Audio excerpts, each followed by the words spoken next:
అనంగనంగనంగనంగా ఒక అడవి. ఆ అడవిలో ఒక గుహ ఉంది.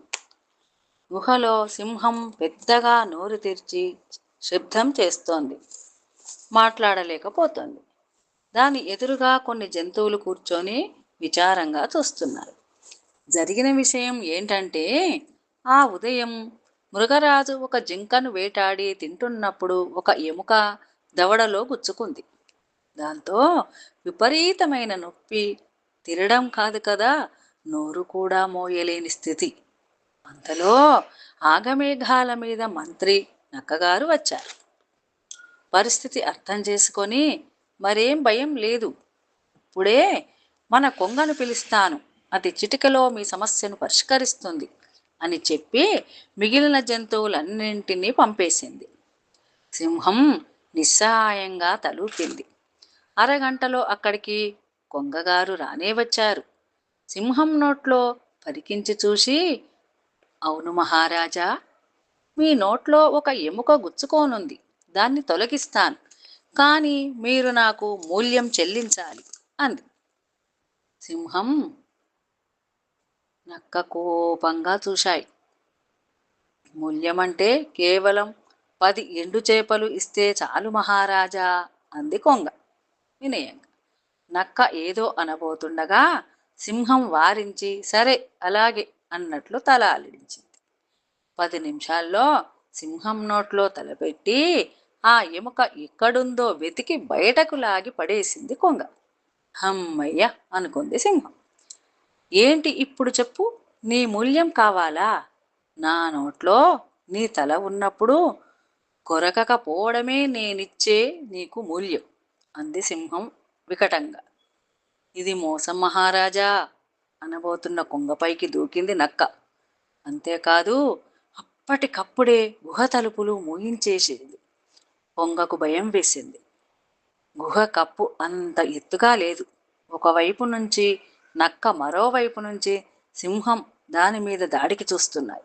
కొంగకు ఏం పాలుపోలేదు.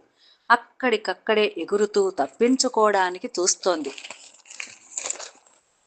పైకప్పులో బండల మధ్య ఉన్న ఒక చిన్న రంధ్రాన్ని గమనించి తుర్రున దాంట్లో నుంచి ఎగిరిపోయి, బతుకు జీవుడా అనుకుంది కొంగ. అప్పుడు సింహం విస్తుపోతూ, ఆ బండల మధ్య సందును వెంటనే మూయించు అని నక్కకు ఆదేశించింది. ప్రాణభయంతో ఎగిరిపోయిన కొంగ దగ్గరలో ఉన్న ఒక చెట్టు మీద అలసట తీర్చడానికి వాలింది. ఆ చెట్టు మీద ఒక ఎలుగుబంటు మత్తుగా కొనికిపాట్లు పడుతుంది.